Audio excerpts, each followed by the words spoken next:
Ils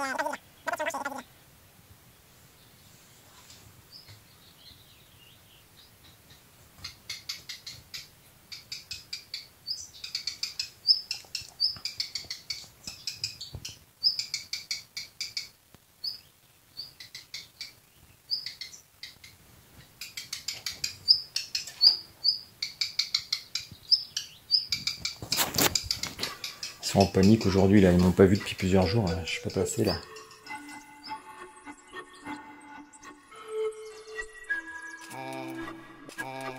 Voici. Bonjour à tous, bienvenue à cette conférence sur les rouges-queues qui sont venus nicher dans la maison que je retape, que je considère comme une métaphore de moi-même. Donc les rouges-queues d'une certaine manière sont venus nicher à l'intérieur de moi. Peut-être que je pourrais développer ça plus tard, mais là on va parler des rouges-queues. Donc je suis auto-invité de cette conférence et c'est très bien comme ça. J'aime m'auto-inviter. Il faut s'auto-inviter. Si on attend toujours que ce soit les autres qui nous invitent, ça marche pas quoi. Donc les rouges-queues sont des oiseaux migrateurs. Il n'y en a pas sur le plateau où j'habite en hiver, ils arrivent au printemps. Je ne dis pas qu'ils viennent de très loin. Peut-être qu'ils sont juste descendus dans la plaine, 600 mètres plus bas, pour passer l'hiver. Mais ça n'empêche que ce sont des héros. C'est pas parce qu'ils ne font pas des grandes migrations que ce ne sont pas des héros. Moi j'ai une admiration sans fin pour les oiseaux, quoi. Leur capacité à se reproduire, à survivre dans des conditions mais tellement compliquées. Ils se font agresser de partout, les oiseaux. Et même ceux qui restent ici en hiver, qui ne sont pas migrateurs, vas-y, va te mettre dans un arbre et passe-y l'hiver. Va te mettre sur une branche et passe-y l'hiver. À la recherche de nourriture, parce qu'ils hibernent pas, les oiseaux. Ils doivent continuer à chercher de la nourriture en hiver à un moment où il n'y a quasiment plus rien. Donc les oiseaux, déjà, sont des héros.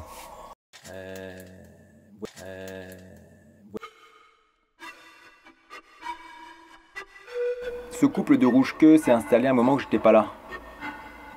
Ils n'ont pas vraiment fait un pas vers moi, ou vers les êtres humains. Ils ont fait un pas vers cette maison, vers cet endroit. Et quand je suis revenu, ils étaient surpris. Ils ne s'attendaient pas à ça. Ils ont exprimé leur peur. Ils se sont méfiés de moi. Ils m'ont surveillé. Ils m'ont suivi.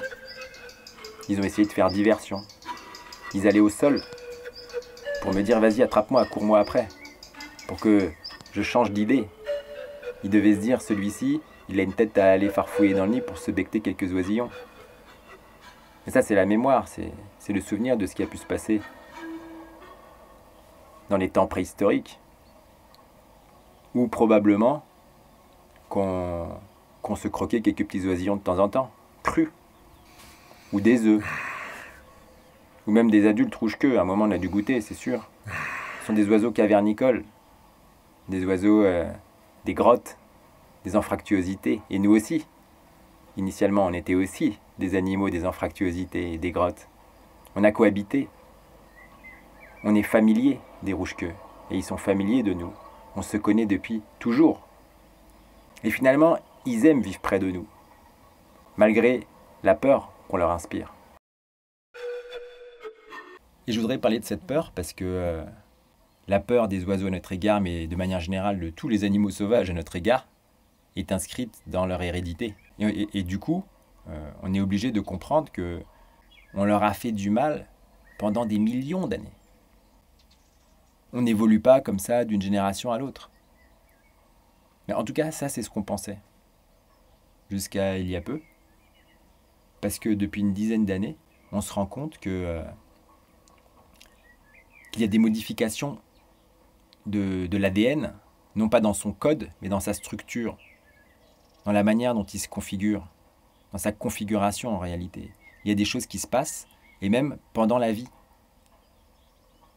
Et que des traumatismes, des mauvaises choses ou des bonnes choses même qui arrivent à un individu, finissent par avoir un impact sur cet ADN, sans toucher à son code, mais en touchant à sa structure. Et cette structure a une conséquence sur la manière dont les gènes vont s'exprimer. Et ce qui est constaté, c'est que cette structure acquise au cours de la vie se transmet à la descendance. Et moi, ce que je me dis, c'est que les événements positifs, du coup, peuvent avoir un impact sur notre hérédité. Moi, ce que j'ai vécu comme individu, comme enfant, de difficile, peut-être que je l'ai ancré dans ma génétique et que je l'ai transmis à ma fille. Mais peut-être aussi que je peux, au cours de ma vie, de la vie qui me reste, tout déverrouiller de ce qui a été verrouillé moléculairement, tout déverrouiller de ce qui a été tout déverrouiller de ce qui a été verrouillé moléculairement, tout déverrouiller, tout déverrouiller de ce qui a été verrouillé moléculairement à l'intérieur de moi. Si je reviens sur ces événements, sur ces moments où mon ADN, où mes cellules se sont crispées, je peux les relâcher la tension. Relâcher la tension. Et si ça se transmet héréditairement, alors j'en ai même la responsabilité. Parce que moi, je ne veux pas transmettre ça à ma descendance. Et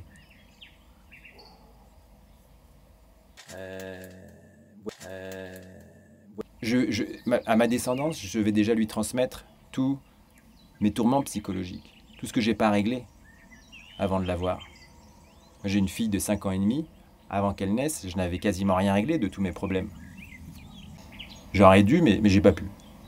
J'ai pas été capable de faire ça. J'ai pas pu faire ça. Et donc elle est née avec un père qui avait déjà beaucoup de choses psychologiquement.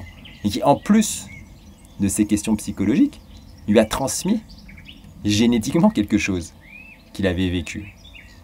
Il a transmis un bagage, le bagage de sa propre vie.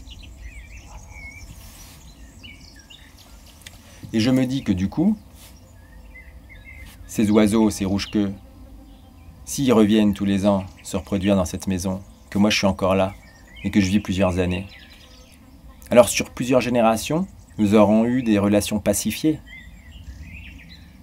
Et sur ces plusieurs générations de rouges-queues, peut-être qu'au bout d'un moment, quelque chose dans leur génétique, dans la structure de leur ADN, dans ce qui fait que parfois des traumatismes semblent se transmettent héréditairement, peut-être que ces oiseaux vont relâcher la pression, eux aussi.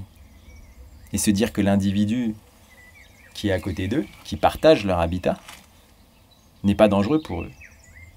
Et peut-être qu'à la fin de ma vie, ils naîtront en ayant confiance en moi. Mais tu vois, je vais essayer. Je vais voir, je vais leur aménager des endroits autour de la maison et je vais observer si au fur et à mesure des générations, ces oiseaux ne finissent pas par prendre confiance en moi dès le début. Parce que là, pour l'instant, c'est pas le cas. Hein. Ils m'embrouillent à chaque fois que je les croise. Là, je suis encore à aller me promener dans le jardin. Et ils m'ont embrouillé. Ils m'ont embrouillé, quoi. Les petits, je sais pas où ils sont dans la pampa, là. Mais ils sont vivants parce qu'ils m'embrouillent. C'est sûr qu'ils sont vivants, les petits. Et ils se font nourrir encore par leurs parents. C'est ça le truc, en fait. Les parents les nourrissent encore, ils sont pas du tout autonomes. Je ne sais pas comment ils font pour sortir du nid avec dans l'état dans lequel ils souffrent, parce qu'ils sont quand même un peu lourdeaux, je pense. Et... Enfin bon, voilà, ça c'est assez incroyable. Cut.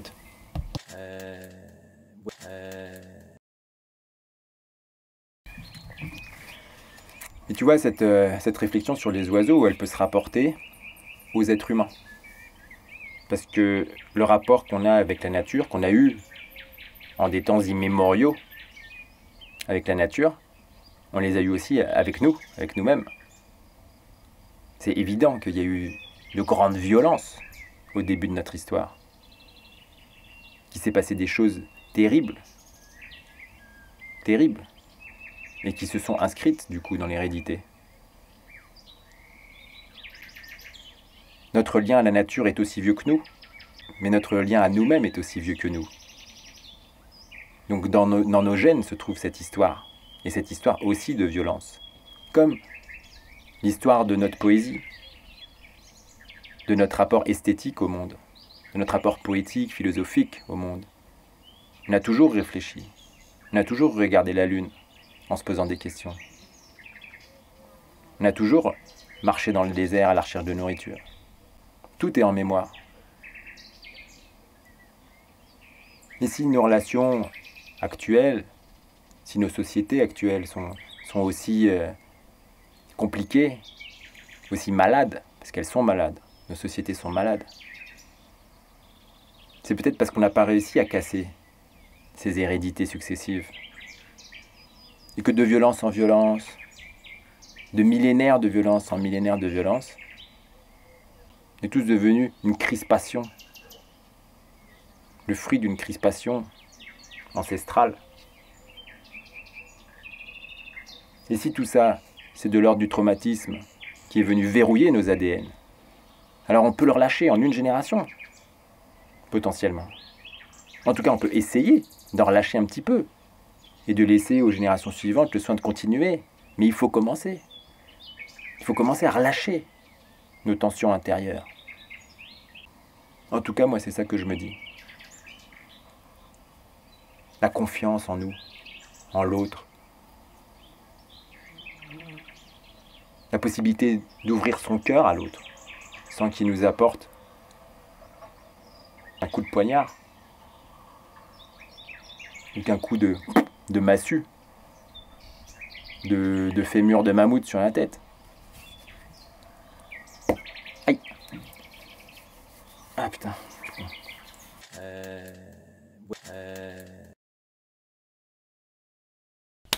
Unga. Et donc le dernier sujet que je voudrais aborder rapidos. Unga. Les 4 oisillons qui étaient présents dans ce nid ont réussi à grandir de manière égale. Il n'y en a pas un qui a pris le dessus sur les autres. Donc ça, c'est grâce au travail des parents qui ont su dispatcher les chenilles de manière équitable.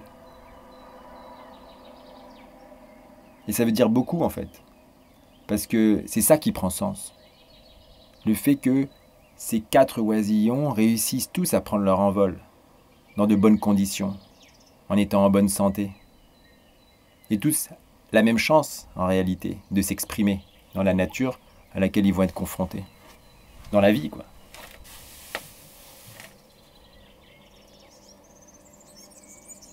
Et moi, c'est pas ce qui m'est arrivé, moi.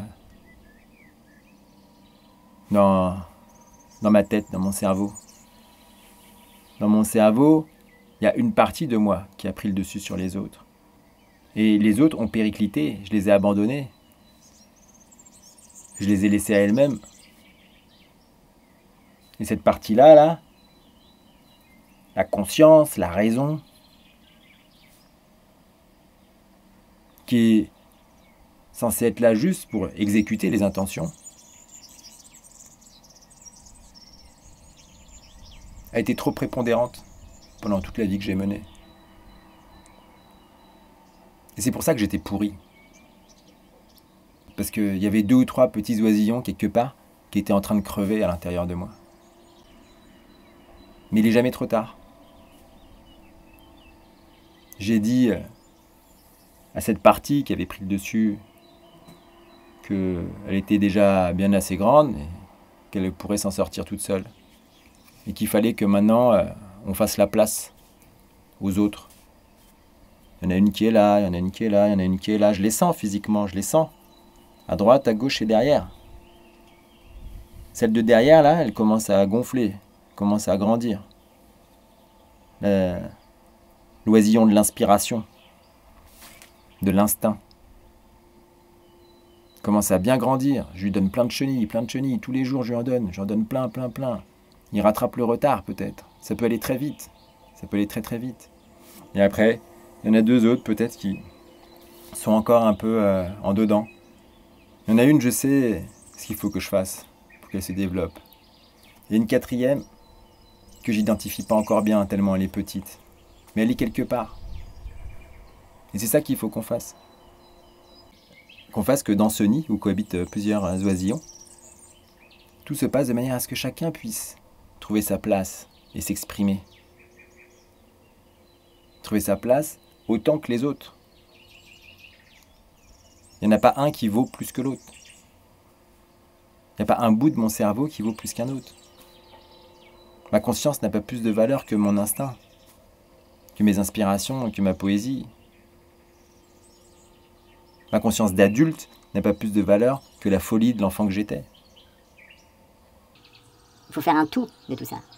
Et si t'as qu'un truc qui sort du nid, c'est mort pour toi. C'est mort pour toi. Tu te seras fait chier toute ta vie pour te reproduire de quoi? Un seul machin. Un seul machin. Alors que t'en as au moins 4 ou 5 à l'intérieur. C'est n'importe quoi. Ça tient pas la route en fait. Bon voilà, je termine cette conférence improvisée. Il faut que je retourne au boulot moi.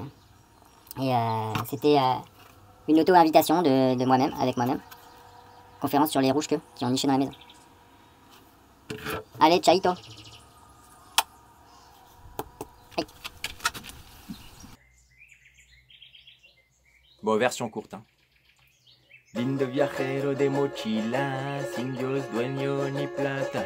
Por la ruta da Viayala, eres el cóndor que vuela. Cuando te fuiste de la capital, sin saber cuándo volverías dejando atrás tu calle natal. Cuántas noches, cuántos días querías crecer como la planta bajo el sol y la lluvia. En el viento, la tormenta, por el bajo lado de la vía. Libre estás, te quedarás.